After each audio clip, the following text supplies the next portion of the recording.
ما هذا الجهل؟ أنا آسف اللفظ، ما هذه العقلية الروتينية السوداء اللي هي بتعرقل إن أنا أعمل دعاية لمصر.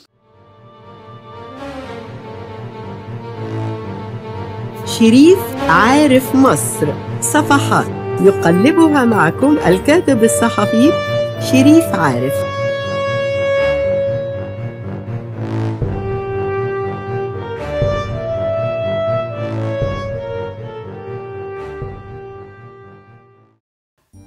ما هذا الجهل؟ أنا آسف اللفظ، ما هذه العقلية الروتينية السوداء اللي هي بتعرقل إن أنا أعمل دعاية لمصر. لو سألت الفنان محمد عاشور كيف يمكن أن ننقذ الفيلم المصري ويقدم بشكل جيد يكون التصوير ومواقع العمل في خدمة الفيلم وخدمة أهداف الدولة نفسها، ده ممكن يحصل إزاي لو قلت لك في روشتة 1 2 3؟ أولا هذا الكلام أنا ما بحملوش لرئيس الدولة. أكيد رئيس الدولة كان الله في عونه داخليا وخارجيا طبعا. لكن فين وزراءه؟ أين وزارة الثقافة التي تتولى هذا الملف؟ أين وزارة السياحة التي تتولى هذا الملف؟ أين وزارة الآثار التي تتولى هذا الملف؟ أين وزارة الشباب التي تتولى هذا الملف؟ في وزراء جايبهم اشتغلوا، فكروا مصر، فكروا كيف تنجح السينما المصرية. أن وزارة الثقافة عندها شركة متخصصة في الإنتاج السينمائي يعني ولا حاجة ولا شفناها، لم نراها يا أستاذ، لم نراها منذ سنين طويلة. ما فيش.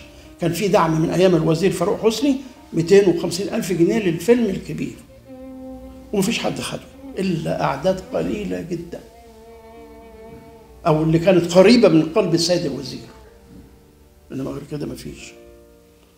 ما السينما هي أنت النهارده بتنتج 10 أفلام أو 15 فيلم بالعافية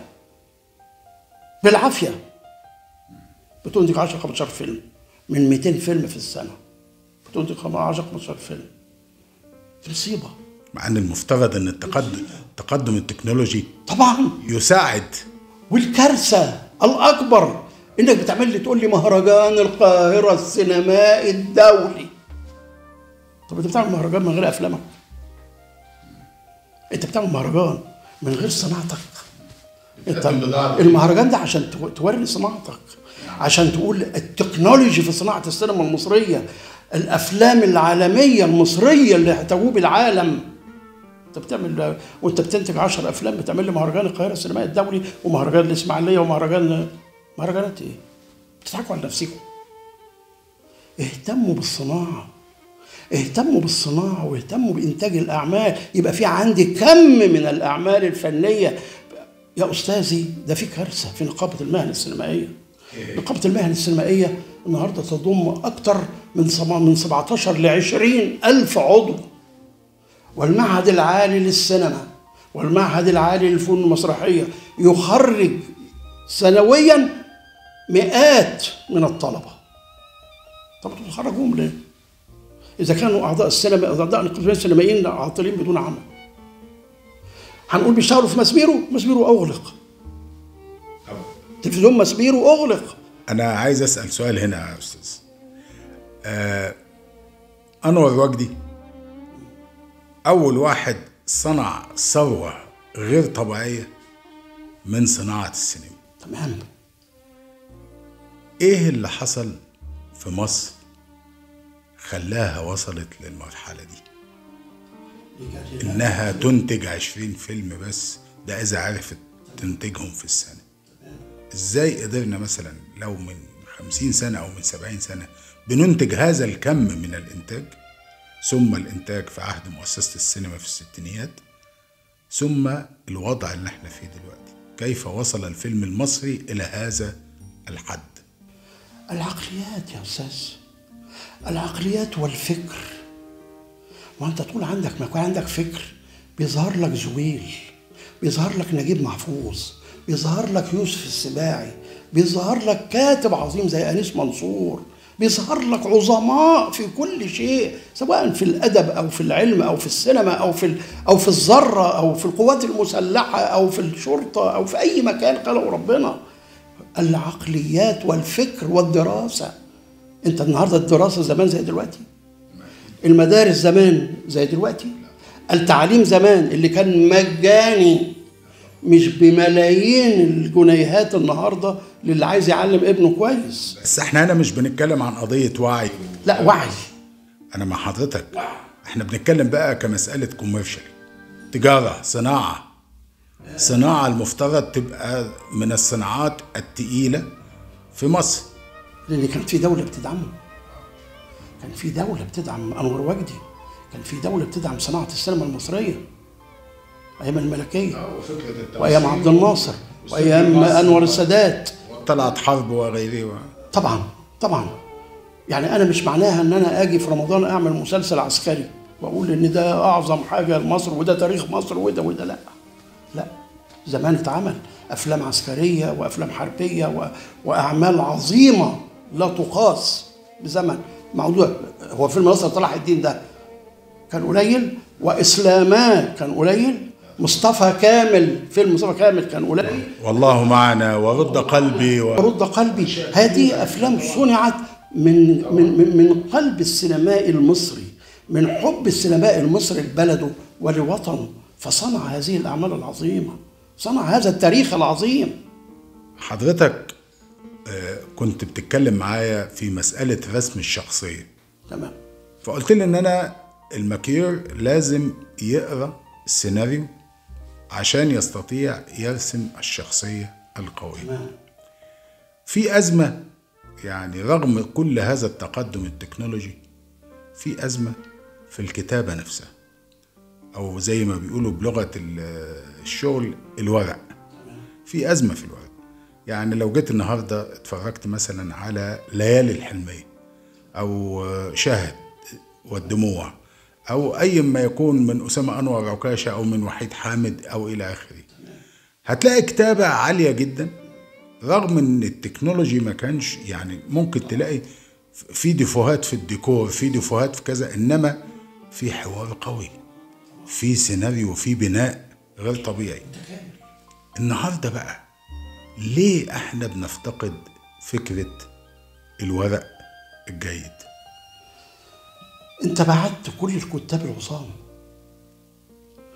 انت وقت اعظم كتاب وهم عايشين، وجبت شباب وقلت سياستك بقى انت عايز الكتابة الشبابية والإخراج الشبابي والتصوير الشبابي، على عيني وعلى راسي. ما هي تاريخ السينما المصرية هي ابتدت ازاي؟ هو عز الدين ذو الفقار ده طلع من بطن أمه مخرج، صلاح أبو سيف طلع من المحلة الكبرى ومهندس نسيج طلع مخرج، حسن الإمام طلع من التاريخ القديم بتاع شارع محمد علي مخرج. الناس دي ما ابتدت يا أستاذ شريف تتعلم ستيب باي ستيب لغاية ما وصلت إنها تكون مخرج.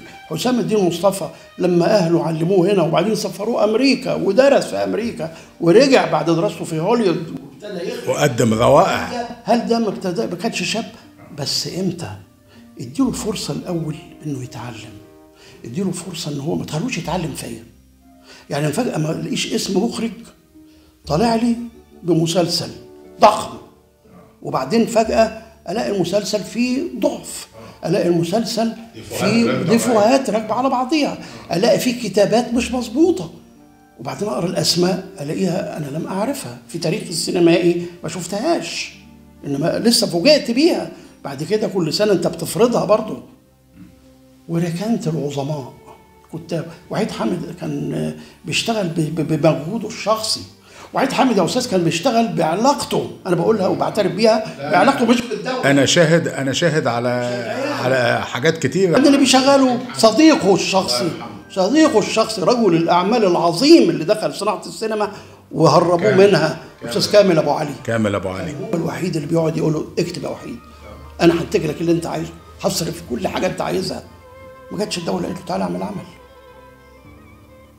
ده وحيد حامد.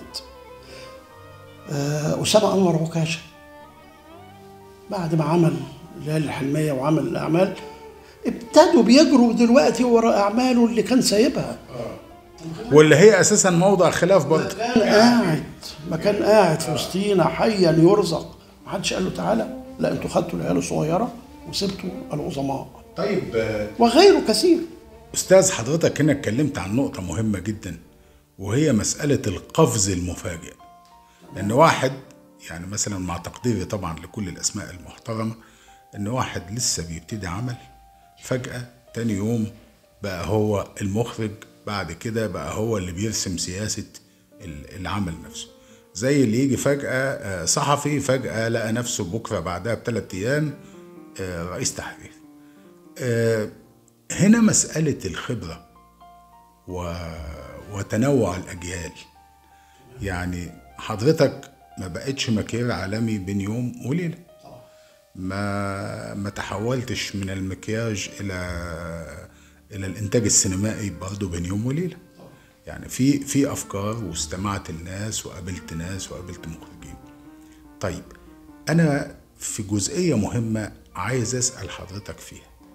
دلوقتي حضرتك في مسألة العالمية، كيف يمكن أن يتلاقى المكير المحلي مع المكير العالمي؟ بتقابله ازاي؟ بالدراسة، بالالتحام، بالعلاقات بين الدول وبعضها. وانا هروح اشتغل في فرنسا ولا هشتغل، ما نستقطب. انا زي ما هي فكره ان انا جبت شركه اسمها كوبرو فيلم بتستقطب الافلام العالميه، عشان حتى اوفر ان الراجل المكير المصري او المساعد المخرج المصري او المصور المصري او مهندس الديكور المصري ان هو يسافر ويحاول انه يشتغل، ومش هيشتغل، مش هيعرف يشتغل ويتعلم وهو هيعرف يشتغل مع الناس دي هناك. انما استقطب هذه الاعمال هنا وبفرض عليهم حسب القانون الدول كلها، ان زي ما في مكير مصري مكير عالمي، في مكير مصري، في مخرج عالمي في مخرج مصري، في مدير تصوير عالمي في مدير تصوير مصري. فبعمل عمليه تشغيل وفي نفس الوقت الالتحام ده.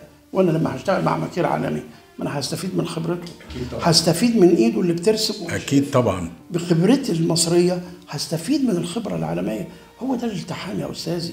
زي ما بتجيب خبير، انت لما بتعمل ماتش كوره يا استاذ، او بتجيب فريق كوره عالمي او الفريق المصري، بتجيب له، عايز تجيب له مدرب عالمي علشان خاطر يجوب العالم ويكسب. طب احنا بنجيبش في المعهد العالي للسينما او مع في المسرحيه اي خبير يفيد الطالب.